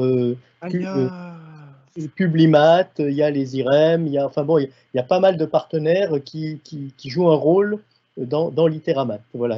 Et d'ailleurs, Ouria, alors j'ai pas très bien compris ce que tu as fait, Ouria, par rapport à Littéramat, mais je pense que tu as travaillé aussi sur le sujet, c'est ça? Pas vraiment. Nous, si tu veux, on a travaillé avec le festival, hein, le temps que Stéphane se prépare. On a dans le festival de l'association Les Matins de Seine, le festival de Metz dans tous leurs états. Oui. On a un pôle qui s'appelle Littéramat. Et donc, c'est amusant de voir qu'il y avait cette association. On avait pensé en 2016. Et donc, dedans, il y a des ateliers autour. On essaie de proposer des ateliers mêlant les mathématiques à la littérature. On a eu un atelier Oulipo où il y avait Étienne Létroire qui était intervenu. On a eu Agnès Rény qui a proposé aussi un atelier. Et puis, on a eu aussi un enseignant en mathématiques qui avait fait une mémoire sur la musique rap et les mathématiques qui avait proposé un atelier aussi. Voilà. Donc, et après, donc, je voulais aussi parler le temps qui se prépare. Il y a aussi le site d'une enseignante en mathématiques, Sonia Maréchal, qui est très riche. On peut trouver aussi beaucoup de livres, sachant qu'elle a débuté les sacs à maths très tôt. Donc, vous pouvez trouver un ensemble de livres donc pour les parents, les enseignants, donc qui complètent le site Littéramat que j'ai mis sur la conversation. En dehors de Littéramat qui est orienté quand même scolaire, hein, il faut savoir que dans Tangente, nous publions en moyenne entre 3 et 5 notes de lecture par numéro, et par hors-série, ce qui fait et qui sont toutes d'accès libre sur le site tangentemag.com, ce qui fait qu'aujourd'hui, on peut consulter des recensions alors je ne me rappelle plus combien, mais plus de 500 livres, me semble-t-il, sur le site de livres qui parlent de mathématiques, hein, de livres de littérature qui parlent de mathématiques, sur le site de Tangente Mag. Voilà. Je te remercie. Je vais poser une question à Sylvie. Il y a eu une question de Kevin Sanchez-Thirion, j'espère que je ne me trompe pas. Comptez-vous écrire d'autres livres sur les femmes célèbres et des maths? Et plusieurs de mes élèves ont lu votre livre qui est top et bénéficient directement de visibilité donnée à ces incroyables modèles. Alors, sur des femmes mathématiciennes, je ne sais pas encore. J'avais fait, en fait, j'ai aussi, du coup, dans le prolongement du livre, j'ai eu envie de faire une série de podcasts sur la place des femmes dans les sciences parce que ça a suscité chez moi d'énormes questions, donc j'avais envie de creuser un peu ce sujet. Et j'ai fait le portrait d'une, j'ai oublié son nom, parce que d'une mathématicienne russe que vous connaissez tous, à mon avis, qui s'appelle Sophie Kovalevskaya. Voilà. Et j'ai trouvé que son histoire était formidable aussi. C'est la première mathématicienne enseignante qui en Suède a été payée. Voilà, c'est la première femme, en tout cas professeure de mathématiques, qui a obtenu un salaire, entre autres. Hein, elle avait d'autres aussi qualités en tant que mathématicienne. Et donc, je ne sais pas, là, je viens de travailler sur encore une femme scientifique qui s'appelle Anita Conti, qui est océanographe, mais je pense qu'on peut faire beaucoup de choses sur les femmes scientifiques. Sophie me plaît bien aussi, dont je vous ai parlé.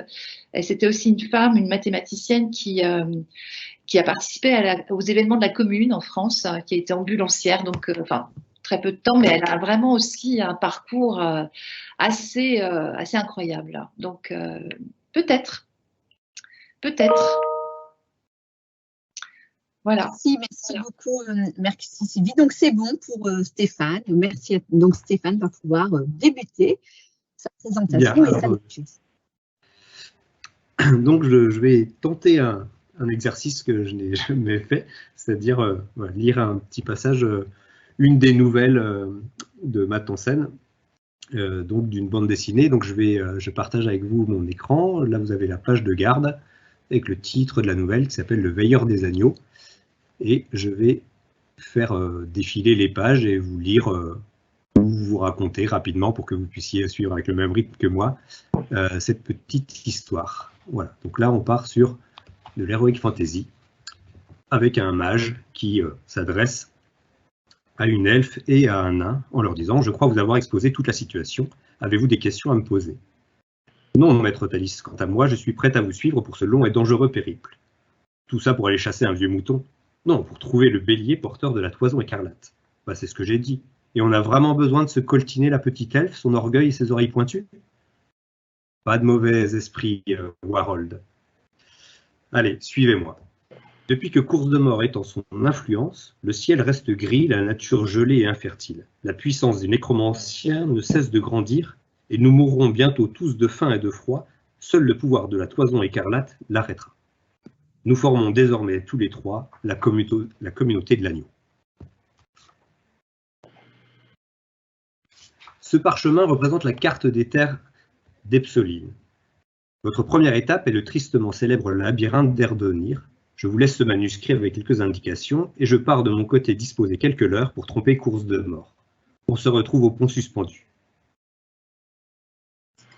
À 8 km de ce refuge et à 11 km du village, le labyrinthe tu trouveras, sachant que 19 km séparent le refuge et le village. Non, n'importe quoi, 9 km, pas 19.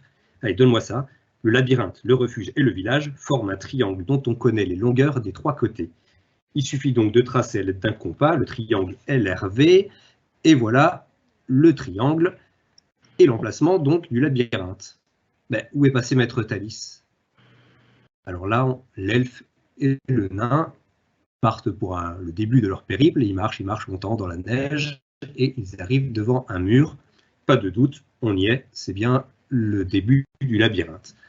L'elfe en a pour un petit moment en disant « Attends-moi là, je vais prendre un raccourci », et au lieu de chercher l'entrée du labyrinthe, elle escalade le mur, puisqu'elle est agile comme une elfe, bien sûr, comme tout le monde le sait, elle grimpe rapidement vers le haut de la muraille, où il y a des tessons de bouteilles, des choses tranchantes et tout ça. Et donc, elle arrive à prendre appui quand même sur une demi-sphère.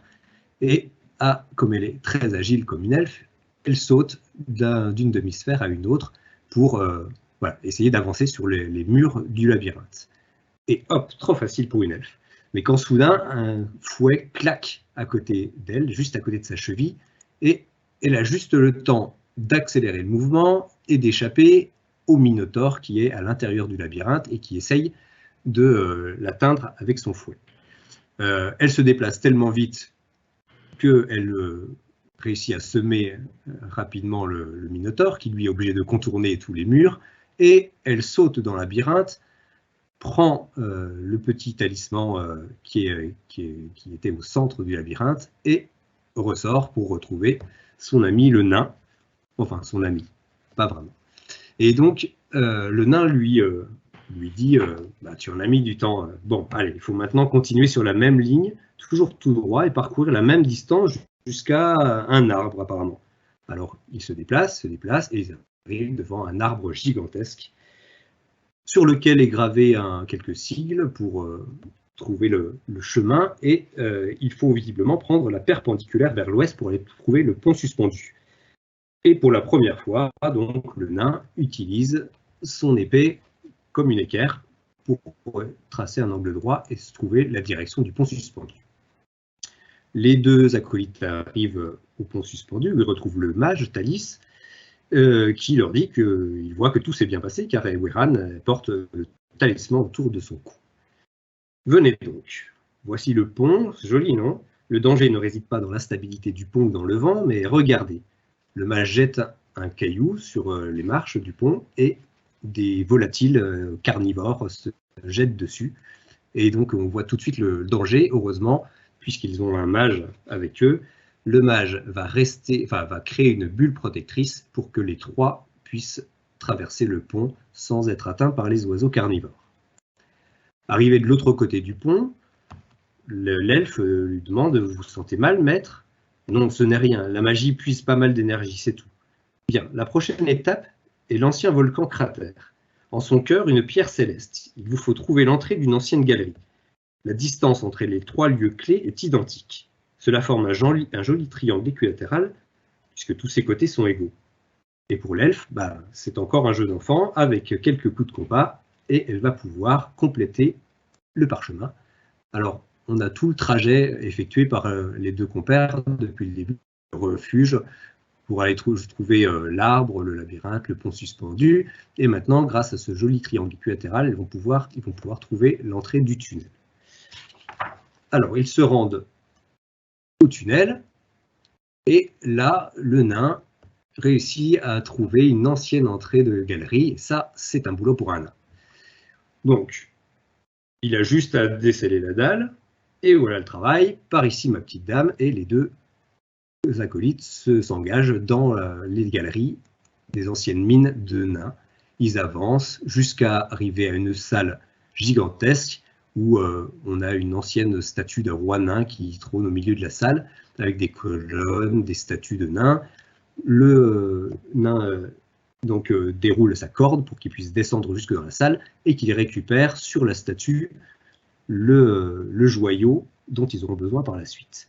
Mais, on voit très peu sur l'image puisque c'est tout petit, on a toute une flopée de gobelins qui descendent de partout sur chaque colonne et qui se mettent à les poursuivre. Alors, ils vont enchaîner une course-poursuite dans les tunnels de la galerie.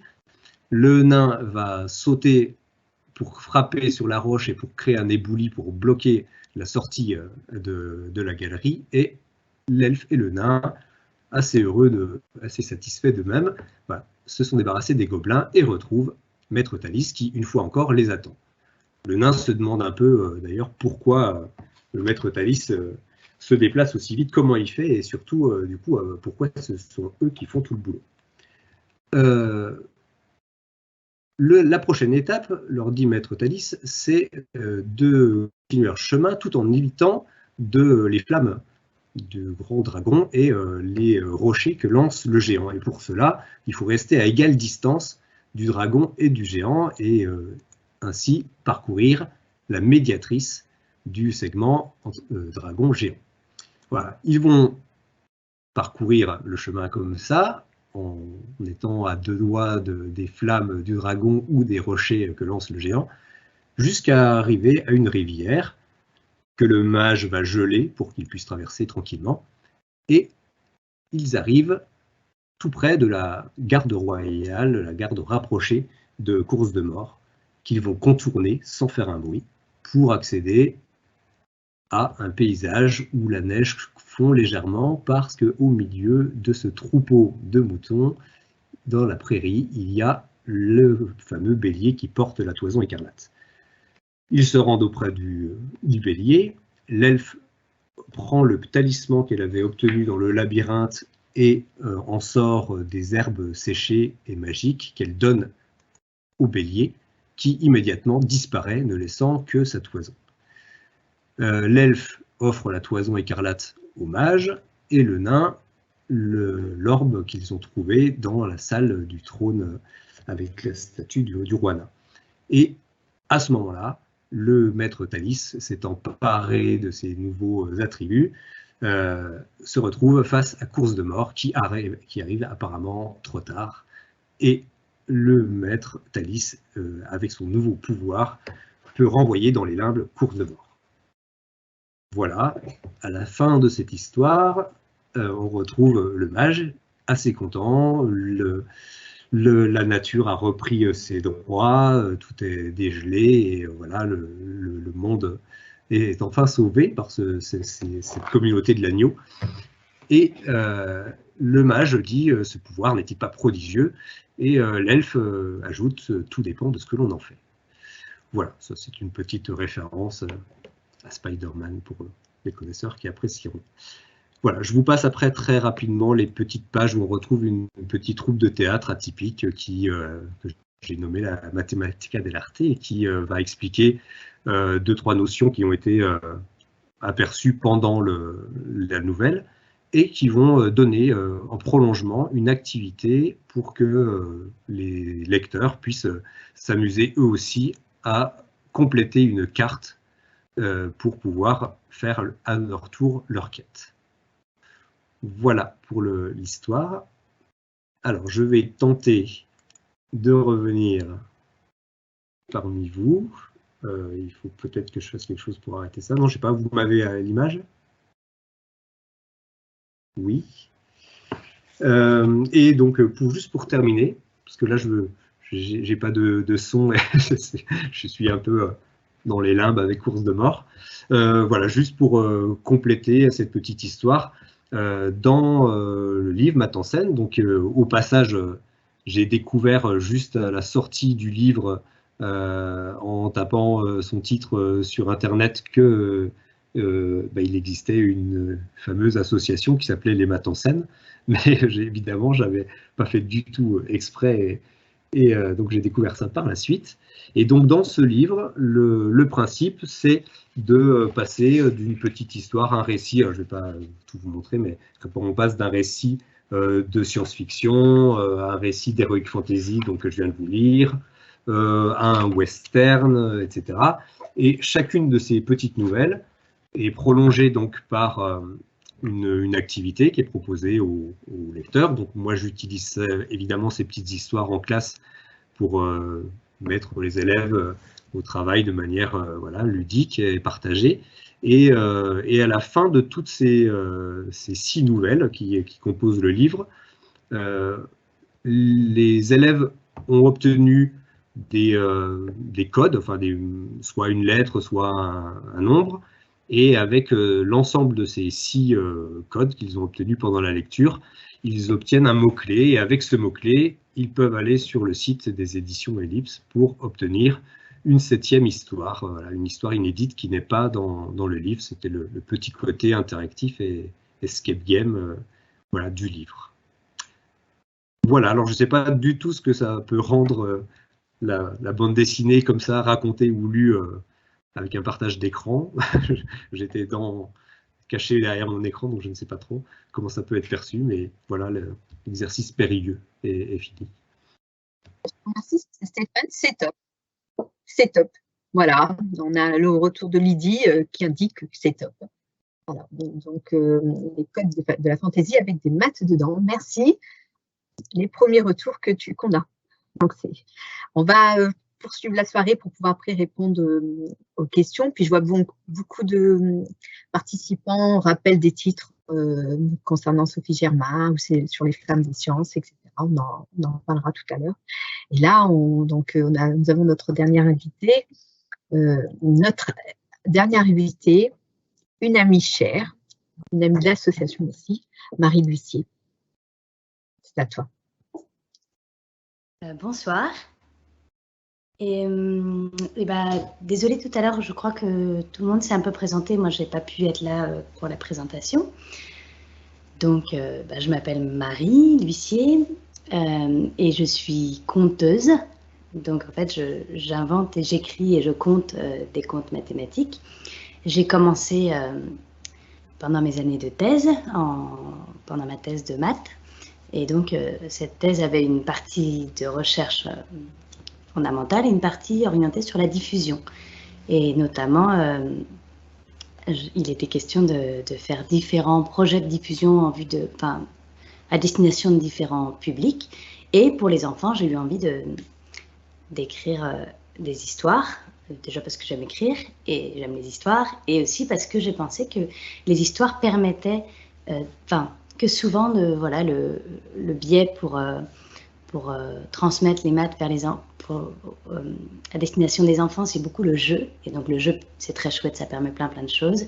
Mais voilà, les histoires, ça permet de raconter, de parler, de raconter des personnages qui sont en situation de mathématiciens, en situation de faire des maths, et donc pourquoi ils font ça, qu'est-ce que ça leur fait, quelles sont leurs motivations, etc. Donc voilà, entre-temps j'ai fini ma thèse et c'est mon activité principale, professionnelle, de raconter mes contes dans les écoles, les bibliothèques, n'importe où on m'invite. Voilà, et donc je tiens quand même à dire que je ne suis pas dans une optique d'enseignement, c'est-à-dire que je ne prends pas des points du programme, des points de maths en me demandant comment je pourrais les transmettre et faire que les enfants les comprennent, etc. C'est vraiment pas dans une optique didactique, c'est vraiment dans une optique plutôt culturelle, de dire même les maths qui ne sont pas au programme, il y a des tas de choses qui sont intéressantes, qui sont belles et qu'on peut partager, même si en vrai c'est des maths qui sont trop compliquées à tel ou tel niveau si on voulait vraiment comprendre, bien maîtriser, etc. Mais en fait c'est pas du tout le sujet. Moi j'ai envie de prendre des maths qui moi me parlent, me semblent intéressantes, fascinantes, etc. et d'essayer de raconter ça. Et donc du coup je vous propose de vous lire un des contes, mais je voudrais vérifier juste avec toi Ouria si c'est bon au niveau timing, parce que le conte est un peu long, il fait une petite demi-heure.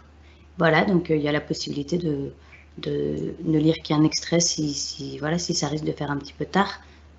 Voilà, je te laisse me dire. Les collègues, Par contre, il faut que je t'entends pas.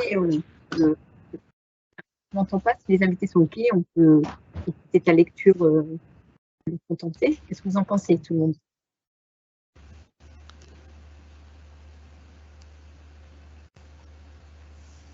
Bien, tu nous fais une partie, ça te va? Ok, je vais faire une partie. Parce que sinon, j'ai peur que ça fasse un peu tard pour je te remercie. Merci. Du coup, je vais peut-être prendre l'histoire un peu au milieu du conte. Donc, je vais vous raconter très rapidement le début. C'est une petite fille qui veut savoir ce qu'est la Lune.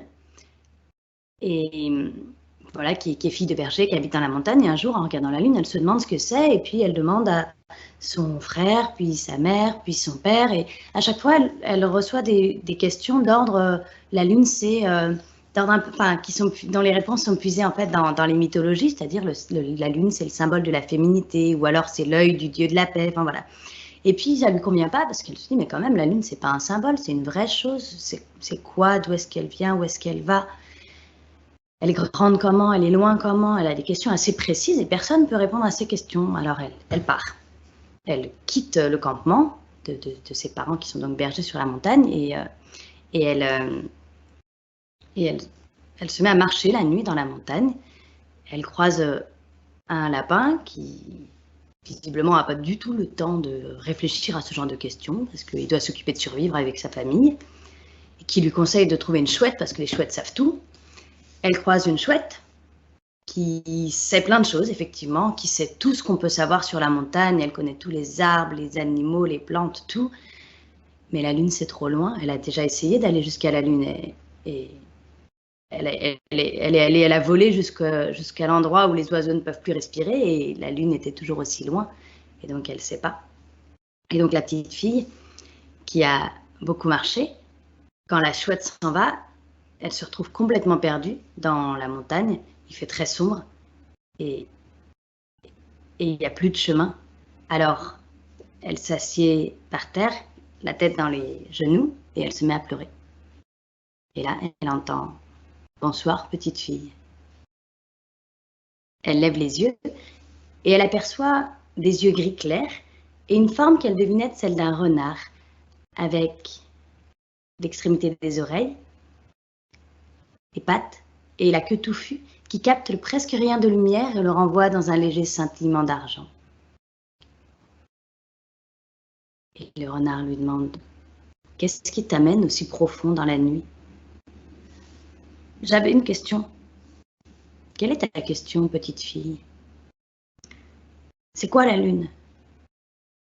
La lune, c'est la lune. Qu'y a-t-il à en savoir de plus? D'où est-ce qu'elle vient? Où est-ce qu'elle va? Elle est grande comment? Elle est loin comment? C'est une boule? C'est un trou? C'est une assiette? Pourquoi elle change de forme tout le temps? Elle est vivante? Non, elle n'est pas vivante. Comment tu sais? Tout ce qui est vivant est un peu imprévisible, un peu mystérieux, un peu fou. Depuis aussi loin qu'on peut se souvenir, la lune croît, s'arrondit, décroît, disparaît et recommence sans un retard ni une variation. Tout ce qui est vivant se transforme, vieillit et meurt. La lune est immuable comme une pierre. C'est une pierre alors? Je n'ai pas de réponse à tes autres questions, petite fille. Moi, je sais écouter la respiration des arbres. Je sais lire le désir des animaux. Je devine la peur des insectes. Je comprends ce qui est vivant, ce qui lutte et brille et veut. Je ne comprends pas la lune. Mais alors, personne ne sait. Il y a un vieil homme qui pose beaucoup de questions, comme toi. Comme personne ne pouvait répondre à ces questions, il a décidé de chercher les réponses lui-même, en observant et en réfléchissant. Dans la montagne, tous croient qu'il est un peu fou, mais moi je sais qu'il en connaît plus sur le monde que nous tous réunis. Il habite loin d'ici. Si nous nous mettons en route maintenant, nous arriverons à sa cabane avant le lever du jour. Mais si tu préfères, je peux aussi te ramener vers tes parents. Lou pense à ses parents qui doivent s'inquiéter terriblement. Elle pense à son petit frère qui n'arrive sûrement pas à s'endormir. Elle a envie de retourner auprès d'eux, mais elle sait que si elle rentre sans réponse, ces questions ne vont pas disparaître. Elle sait que chaque soir, elle scrutera le ciel avec ses questions toujours intactes et le regret de n'avoir pas rencontré le vieil homme qui observe et qui réfléchit. Alors, elle décide « Emmène-moi vers le vieil homme qui observe et qui réfléchit. » Tu es courageuse, petite fille. Suis-moi et ne t'inquiète pas pour tes parents. La chouette nous observe, elle ira les prévenir. Alors, Lou suit les pas du renard argenté qui se fraye un passage entre les arbres. Il marche toute la nuit à travers la montagne, à travers les buissons, les herbes hautes, les ruisseaux, les rochers. Et quand la lune se couche derrière l'horizon, ils arrivent devant une petite cabane. Tu es forte, petite fille. C'est ici que je te laisse. Et le renard argenté, d'un glissement furtif, disparaît entre les pierres. Il fait très sombre. Et tout est silencieux. Lou n'ose pas frapper, alors elle s'allonge sur la mousse, devant la porte, et s'endort. Quand elle se réveille, elle est allongée dans un lit, au milieu d'une pièce remplie d'objets étranges. Il y a des ardoises recouvertes d'inscriptions à la craie et de dessins. Il y a des ficelles et des bâtons de toute taille. Il y a des miroirs, des morceaux de verre de toutes formes. il y a des boules, des cubes, des formes géométriques de toutes sortes. Il y a des ressorts, des sabliers et beaucoup d'autres objets que Lou ne reconnaît pas. Elle se lève et sort de la cabane. Devant la porte, à l'endroit où elle s'est endormie, un vieil homme est assis, qui la regarde. « Bonjour, comment t'appelles-tu »« Je m'appelle Lou. »« Et que veux-tu, Lou ?»« C'est quoi la lune ?»« Que veux-tu savoir sur la lune ?»« D'où est-ce qu'elle vient? Où est-ce qu'elle va? Elle est grande comment? Elle est loin comment? C'est une boule? C'est un trou? C'est une assiette? Pourquoi elle change de forme tout le temps? C'est de la pierre? Du verre? Du feu ?» Le vieil homme sourit. Il disparaît dans sa cabane et revient avec une petite boule blanche, un petit disque blanc et un morceau de carton noir dans lequel est découpé un trou tout rond. On va s'occuper d'une question à la fois. Tu me diras ce soir si tu penses que la lune est une boule, un trou ou une assiette. Et il donne les 3 objets à Lou. Jusqu'au soir, Lou ne quitte pas la petite boule, le petit disque et le morceau de carton troué. Elle les regarde de près, de loin, les tourne, les retourne, les compare, se demande lequel des 3 ressemble le plus à une petite lune. Quand la nuit tombe et que la lune se lève, Lou la regarde attentivement.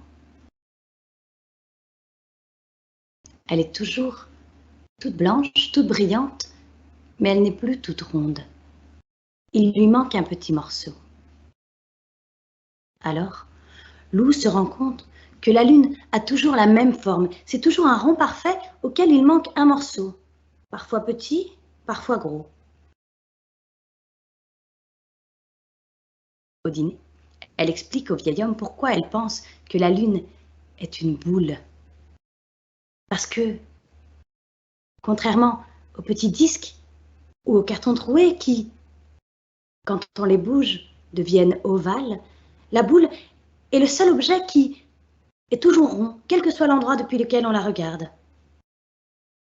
Et la lune, elle est toujours ronde. Non, mais elle n'est jamais ovale. C'est toujours un rond, moins un morceau, parfois petit, parfois gros. Je crois que tu as raison. Ce soir-là, avant d'aller se coucher, Lou sort une dernière fois pour dire bonne nuit à la lune. Bonne nuit, lune. J'aimerais bien croire que tu m'entends et que tu veilles sur moi, mais je crois que tu es une boule.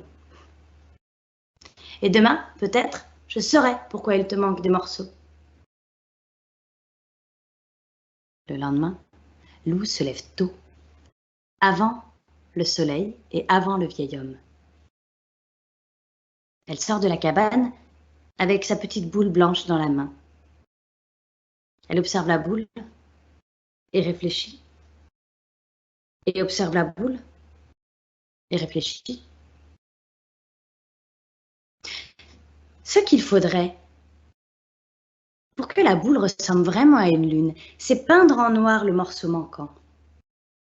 Alors, elle retourne en courant vers la cabane. Le vieil homme est assis devant la porte. « Bonjour, Lou. Que veux-tu » ? « Je voudrais peindre une partie de la boule en noir. » Alors, le vieil homme se lève et il ressort de sa cabane avec un petit pot de cirage noir. Parce que c'est plus facile, Lou peint la moitié de la boule en noir, comme lorsque la lune est à moitié pleine. Et alors, miracle, quel que soit l'endroit depuis lequel elle la regarde, la partie blanche a toujours une forme de lune, parfois pleine, parfois à demi pleine, parfois en croissant. Lou fait tourner la petite boule sur elle-même et observe la partie blanche qui prend toutes les formes que prend la lune nuit après nuit. Mais pourquoi la lune est à moitié blanche, à moitié noire ? Le vieil homme sourit. On peut attendre ce soir pour répondre à cette question. Et quand la nuit tombe et que la lune se lève, le vieil homme disparaît dans sa cabane et revient avec une petite boule blanche et une lampe. Il pose la lampe sur le rebord de la fenêtre et l'allume, et il donne la petite boule blanche à Lou. Tiens-la devant toi, un peu au-dessus de ta tête, et tourne. Lou tend le bras, un peu au-dessus de sa tête. La partie éclairée est toute blanche, et l'autre partie toute sombre. Et à mesure que Lou se met à tourner, la partie éclairée prend toutes les formes que prend la lune nuit après nuit.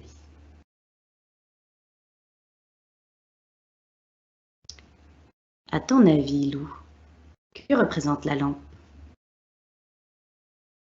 La lampe, c'est le soleil. Et toi?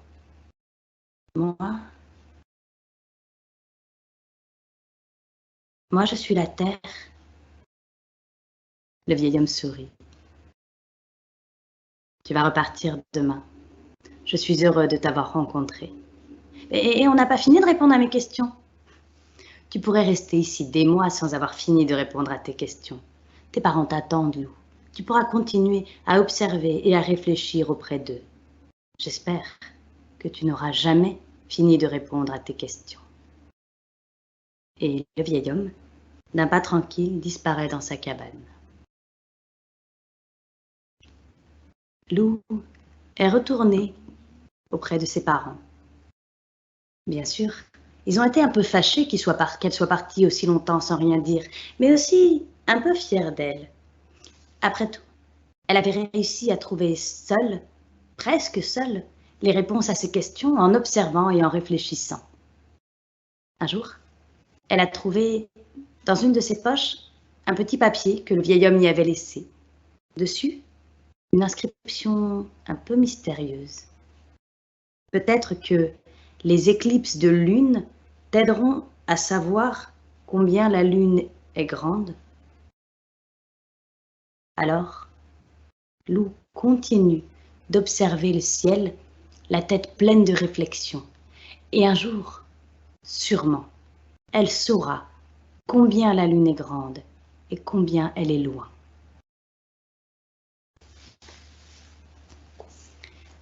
Voilà, donc ça c'était un extrait et en fait la fin de l'histoire de Lune, qui est un des contes qui existe en album et qui est illustré.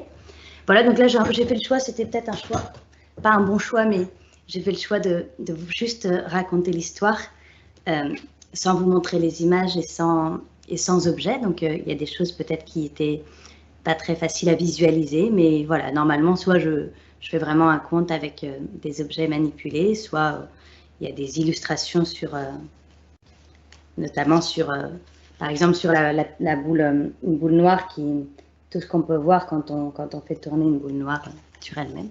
Mais voilà, j'ai fini de raconter ce que je voulais raconter.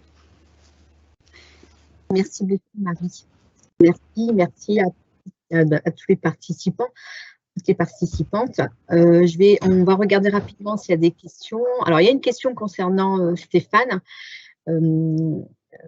Les élèves se posent alors donc c'est Kevin qui se pose la question, si les élèves vont-ils souvent jusqu'à aller chercher la 7e histoire? Est-ce que tu as ce retour? Alors, il faudrait que tu remettes ton micro.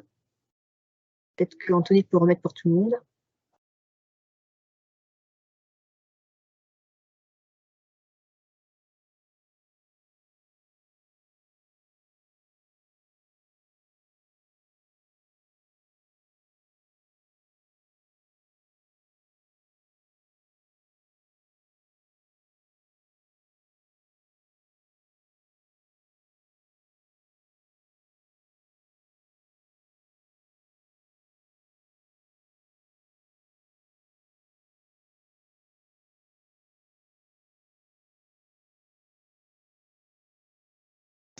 Stéphane, il faut que tu ouvres. Stéphane, il faudrait.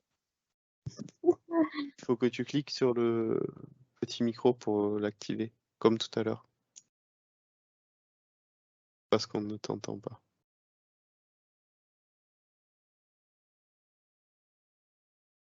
Bon, le temps que... On n'entend pas Stéphane, donc, pas la réponse, donc j'espère qu'il va pouvoir. Donc, rapidement, voilà, donc plusieurs personnes ont fait allusion à différents livres, donc je vais indiquer. Il y a les décodeuses, c'est Colette, hein, je te remercie Colette de nous avoir rappelé le livre Les décodeuses CNRS, etc. Donc on va finaliser la soirée, il y a aussi un livre Les femmes des sciences vues par une ado de Natacha Quentin, et il me semble qu'on va parler du livre de Anne Boyer, Sophie Germain.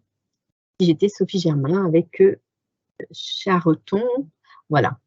Donc, il y a plein de questions, c'est sur la place des femmes. Voilà, il y a une remarque de Bessaïri qui serait judicieux que des conférences soient organisées en collège et lycée pour motiver des vocations féminines. Donc, je réponds à ça rapidement.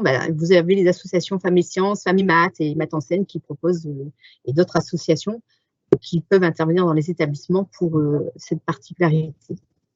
Moi, je vais laisser les collègues, les invités finaliser la soirée avec un dernier mot concernant l'idée de proposer une soirée, des événements pendant la nuit de la lecture. Cette place des... Ah, c'est bon, Stéphane, c'est bon. Donc, on va pouvoir répondre à la question. Vas-y, je te laisse répondre à la question. J'avais plus du tout le petit icône de micro, donc je pouvais plus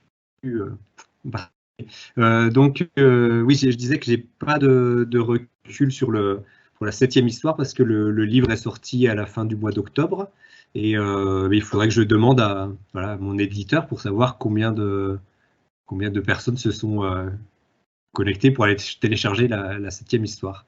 Mais là, j'ai aucun recul pour l'instant.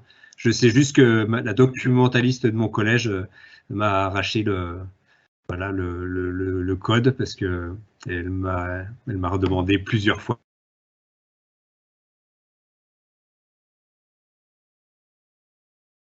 D'accord. Et j'ai une question, j'imagine que cette question elle est pour Marie Lucier.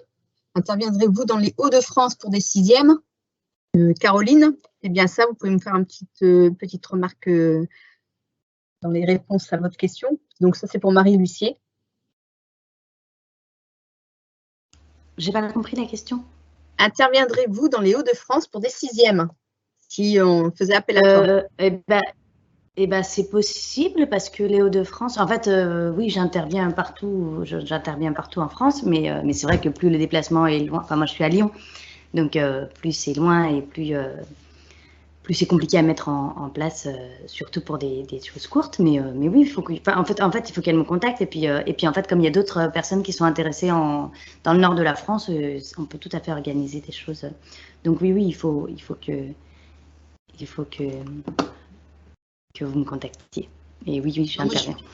Ok, merci. Donc la question que je pose à tout le monde, c'est est-ce que les mathématiques, est-ce que de là proposer cette soirée, je vois des retours, hein, très sympa cette nuit de lecture, de proposer une soirée nuit de la lecture autour des mathématiques. Est-ce que c'est à reconduire? Est-ce que les mathématiques font partie de la culture générale, par exemple à travers le monde artistique qui est le monde de la littérature, le poème et la BD. Donc je vous laisse conclure et je lirai une citation tout à l'heure pour finaliser la soirée. Donc, je propose à chacun et à chacune de terminer la soirée par un petit mot.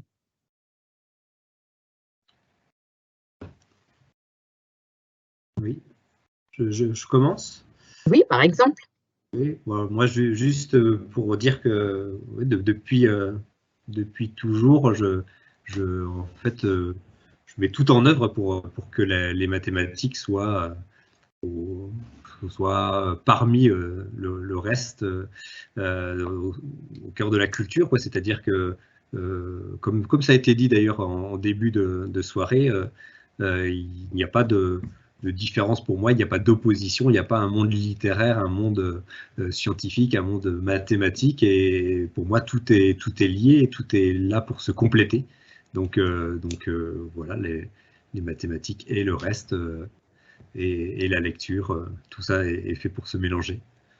Moi, je suis très contente d'avoir participé à cette soirée. Ce que j'ai apprécié, c'était de voir aussi la diversité, en fait, de nos supports, parce qu'on a eu de la bande dessinée Heroic Fantasy, on a eu de la poésie avec Audrey Hamon, on a eu un conte magnifique, on a eu des livres pour les petits, des albums illustrés. Enfin, c'est ce que j'ai trouvé très bien fait, en fait, montrer la diversité d'objets comme ça, littéraires, qui parlent de la science et des mathématiques. Voilà, donc merci pour ça. C'était une belle, un beau moment en fait pour être avec vous et pour partager justement cette volonté indéniable chez chacun et chacune d'entre vous de diffuser ces mathématiques qu'on aime et qui sont souvent en fait peut-être un peu avec des représentations erronées et ce type de soirée permet justement de dépasser cette vision des maths qui est une vision qui ne correspond pas aux maths, puisque comme je le dis, les maths c'est la vie et la vie c'est la littérature, c'est la culture, c'est les maths, c'est des tas de choses. Donc merci à vous d'avoir écouté et d'avoir initié cette chouette soirée. Merci. Merci beaucoup Nathalie et Marie Lucier. Moi, je n'ai pas grand-chose à rajouter, je suis d'accord avec tout. Et peut-être la dernière chose, c'est que là, du coup, c'est chouette de pouvoir se retrouver en virtuel, parce qu'on n'est pas tous au même endroit et puis ça permet de se retrouver à des gens qui n'auraient pas pu se retrouver. Je pense beaucoup à Michel Bourguet, qui était fondateur du concours La racine des mots était un carré, avait fait comme citation « Les maths, c'est une affaire de langage et d'imagination ». Et en effet, imagination, parce que à travers une lecture, que ce soit une BD, un conte, que ce soit un roman, toute forme de lecture, on va s'évader, on va s'émerveiller et puis découvrir des émotions fortes autour des mathématiques, le plaisir. Et l'idée de s'émerveiller à travers les mathématiques, pour moi, c'est vraiment un moment très riche. Donc, je vous remercie toutes et tous. Merci beaucoup Nathalie, Stéphane, Gilles, Marie, Sylvie, Olivier. On remercie Anthony qui était le responsable technique à nouveau. Donc remercier on peut le remercier pour son travail. Et je remercie tout le public. Merci encore d'avoir répondu à ce rendez-vous de l'association Les Maths Enseignent et des partenaires, la Tangente, qui a répondu assez vite et tous les auteurs et autrices. Merci encore. Bonne soirée.